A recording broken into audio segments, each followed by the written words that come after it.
La NBA n'a jamais connu un monstre comme Shaquille. Bienvenue à toi sur ma chaîne Basketball Analytics. Abonne-toi et active la cloche de notification pour ne rien rater des nouvelles. La NBA n'a jamais connu un monstre comme Shaquille.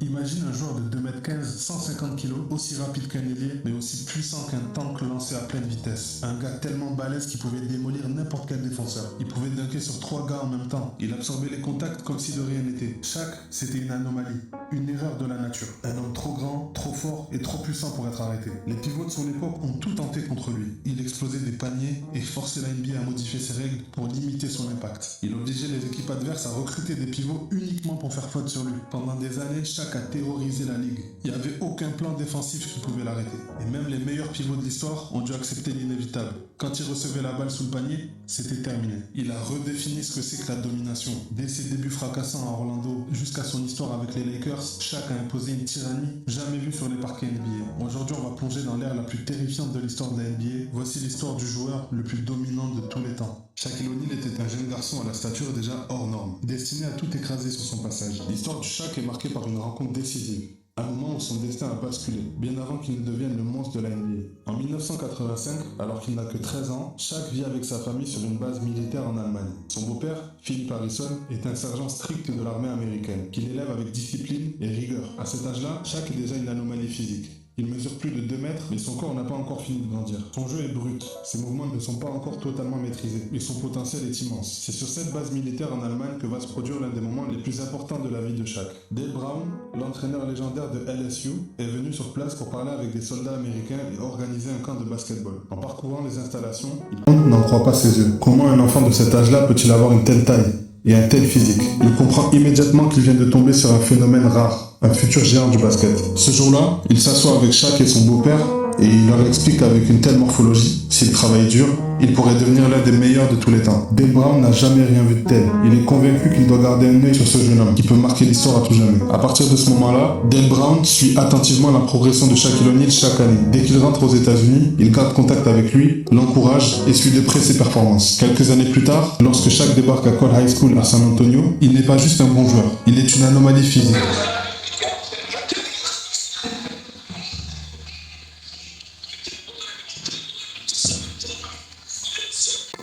Son équipe termine avec un bilan de 68 victoires pour seulement une défaite en 2 ans. Et Shaq devient rapidement la sensation des lycées américains. Sa seule présence sur le terrain change complètement la dynamique des matchs. Et tous les recruteurs universitaires le remarquent immédiatement. Quand le moment arrive pour lui de choisir une université, le lien avec Dale Brown était toujours là. Shaq se souvient de cette rencontre improbable et de cette promesse qu'il a fait en Allemagne, de ces mots qui l'ont inspiré et de ce coach qui a toujours cru en lui avant tout le monde. Alors, au lieu d'aller dans des facs beaucoup plus prestigieuses qui le courtisaient, il décide de tenir sa promesse et rejoint la fac de LSU, où il va poursuivre son ascension et devenir l'un des pivots les plus dominants du basket universitaire. Lorsque Shaquille O'Neal est sélectionné en premier choix de la draft 92 par les Magic d'Orlando, l'excitation autour de lui est immense. On parle d'un joueur capable de révolutionner le poste de pivot, une force physique et athlétique que la NBA n'a jamais vu auparavant. À seulement 20 ans, il arrive dans une ligue où les pivots dominants comme Patrick Ewing, Olajuwon ou David Robinson imposent déjà leurs lois. Mais très vite, Shaq montre qu'il n'est pas un simple pivot classique. Dès ses premiers matchs, il impose un impact physique incroyable. Il ne se contente pas de marquer et de défendre, il écrase ses adversaires. Son jeu est simple, recevoir la balle sous le cercle,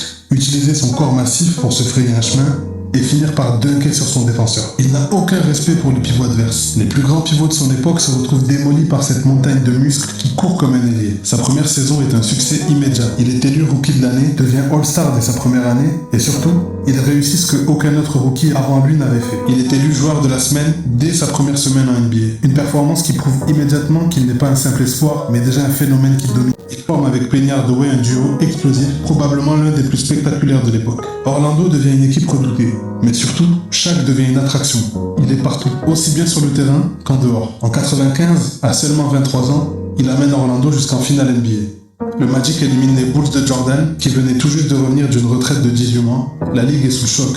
Shaq domine des pivots de légende et montre que son règne est déjà imminent. Mais en finale NBA, il tombe sur un obstacle de taille. Hakeem Olajuwon et les Rockets. Plus expérimenté, plus rusé, Olajuwon prend le dessus sur Shaq et Orlando est balayé 4-0. Pour Shaq, c'est un électrochoc. Il comprend que dominer individuellement ne suffit pas pour gagner le titre. Il comprend également l'importance du business. Alors que Nike domine le marché des chaussures, il décide de signer un contrat avec Reebok, une marque qui lui offre son premier deal majeur et qui lui permet d'avoir une chaussure à son nom, la Shaq Attack. Il refuse de suivre la tendance en rejoignant Nike comme la majorité des stars de la ligue. Il veut sa propre identité. Ses activités extrasportives ne passent pas inaperçues. Certains journalistes et anciens joueurs lui reprochent de se disperser, de ne pas être focus à 100% sur sa carrière de basket. Mais Shaq s'en fiche. Il veut tout avoir, la gloire sur le terrain et la célébrité en dehors. À mesure que les années passent, des tensions commencent à apparaître à Orlando. Malgré sa domination sur le terrain, l'organisation du Magic tarde à lui offrir une équipe capable de gagner un titre. Penny Hardaway est un excellent coéquipier, mais des blessures et des problèmes internes viennent fragiliser l'équipe. Shaq commence alors à se poser des questions. Peut-il réellement gagner un titre avec Orlando? Peut-il marquer l'histoire en restant dans une petite franchise? L'été 96 est un tournant. Son contrat rookie expire et les États-Unis viennent d'accueillir un tout nouveau phénomène, les Jeux Olympiques d'Atlanta, qui mettent en avant une nouvelle génération de stars. Shaq est au sommet de sa popularité et remporte la médaille d'or avec l'équipe des États-Unis. De l'autre côté du pays, les Los Angeles Lakers sont en pleine reconstruction. Jerry West, la légende des dirigeants des Lakers, veut ramener la franchise au sommet et il voit en Shaq l'héritier naturel de Kareem Abdul-Jabbar, celui qui peut relancer l'ère du Showtime à Los Angeles. Les Lakers lui font une offre qu'il ne peut pas refuser. 120 millions sur 7 ans. À l'époque, c'est le plus gros contrat jamais signé par un sportif professionnel. Un montant astronomique qui choque la NBA. Beaucoup critiquent les Lakers pour avoir mis autant d'argent sur un seul joueur, mais ils savent exactement ce qu'ils font. Ils viennent de signer le pivot qui va dominer la ligue pour la prochaine décennie. Shaq, lui, ne réfléchit pas longtemps avant de signer. Il adore Orlando, mais Los Angeles représente une opportunité unique pour lui. C'est la ville des stars, c'est Hollywood, c'est l'endroit où il peut être plus qu'un joueur de basket. En rejoignant les Lakers, il s'assure non seulement un avenir glorieux sur le terrain, mais aussi une place permanente dans la culture populaire. Il signe le contrat et fait une déclaration choc. Je veux devenir le joueur le plus dominant de tous les temps. Shaq est prêt pour un nouveau chapitre et ce qu'il s'apprête à faire avec les Lakers va changer l'histoire de la NBA à jamais. Lorsque Shaq débarque à Los Angeles, il est accueilli comme un messie. La franchise sort de plusieurs saisons décevantes, sans véritable leader, et elle cherche à renouer avec son ADN de champion. L'arrivée de Shaq change immédiatement la perception des Lakers. Désormais, ils ne sont plus une équipe à remporter le titre de MVP de saison régulière, MVP du All-Star Game et MVP des finales. Les 2 saisons suivantes, Shaq et les Lakers atteignent un niveau jamais vu en NBA. Chaque soir, il écrase les pivots adverses avec sa puissance physique. Il n'a aucun rival dans la ligue. Dikembe Mutombo, Defensive Player de l'année, est humilié en finale NBA. Et malgré une victoire des Sixers portée par un Iverson stratosphérique avec 48 points marqués, les Lakers remportent leur 2e titre de champion. L'année d'après, après une série très controversée et très compliquée contre les Sacramento Kings, les Lakers retournent pour une 3e fois d'affilée en finale. Et les New Jersey Nets de Jason Kidd sont balayés. 4-0. Shaq est MVP des finales 3 années de suite. Seul Michael Jordan avait réussi ça avant lui. Il est au sommet de la NBA. Si Shaq et Kobe étaient ingérables pour leurs adversaires, ils l'étaient aussi l'un pour l'autre. Shaq considère que c'est lui le patron de l'équipe. C'est son équipe. Kobe, de son côté, à son prime, pense que son heure est venue. Les entraînements deviennent tendus et explosifs. Les interviews sont pleines de pics. L'ambiance devient toxique au sein des Lakers. En 2003, les Lakers sont éliminés en play-off par les Spurs de San Antonio. Le premier signe du déclin. Pour tenter une dernière danse, les Lakers recrutent Karl Malone et Gary Payton, espérant que leur expérience suffira pour un ultime titre. Mais en finale NBA, c'est un désastre. Les Lakers sont humiliés par les Detroit Pistons. La dynastie des Lakers est morte et les dirigeants prennent une décision radicale.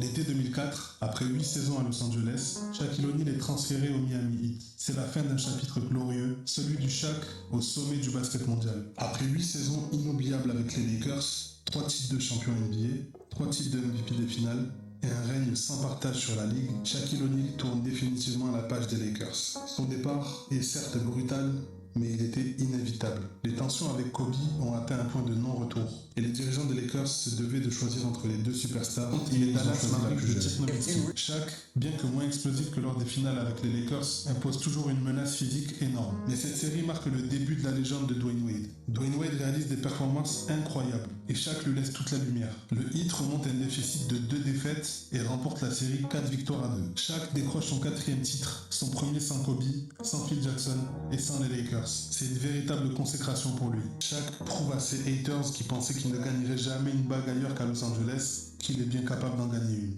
Mais en réalité, ce titre marque aussi le début de son déclin. Après le titre, les blessures commencent à s'accumuler sur Shaq.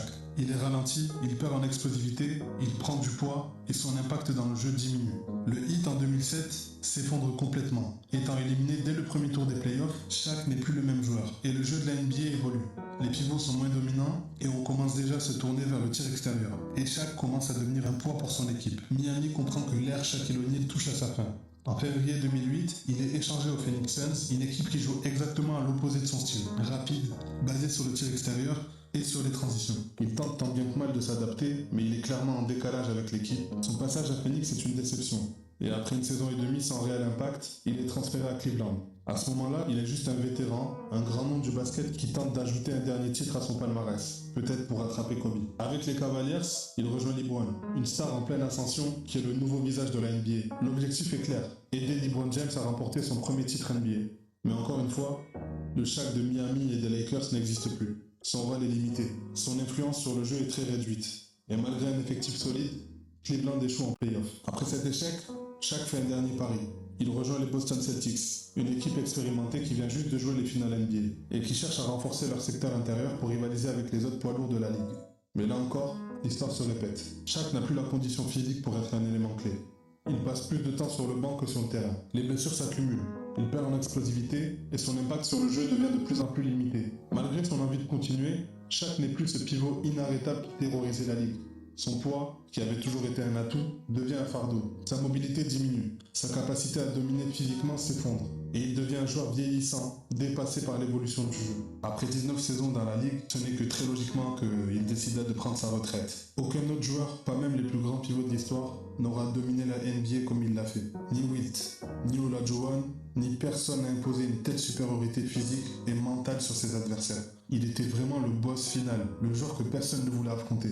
Le cauchemar des autres pivots est l'incarnation de la puissance brute sur un terrain de basket. Son influence dépasse largement ses stats ou ses trophées. Il a changé la façon dont les pivots sont perçus. Il a forcé la NBA à s'adapter à lui. Shaquille O'Neal, c'était le dernier monstre de la NBA, le joueur le plus inarrêtable que la NBA ait connu. Même si son règne est terminé depuis longtemps, son empreinte restera à jamais gravée dans l'histoire du basketball. C'était l'histoire du joueur le plus dominant de tous les temps. It's amazing how time flies. Just gotta say congratulations to you. The most gifted physical specimen I've ever seen play this game, size and agility. Abonne-toi et active la cloche de notification pour ne rien rater.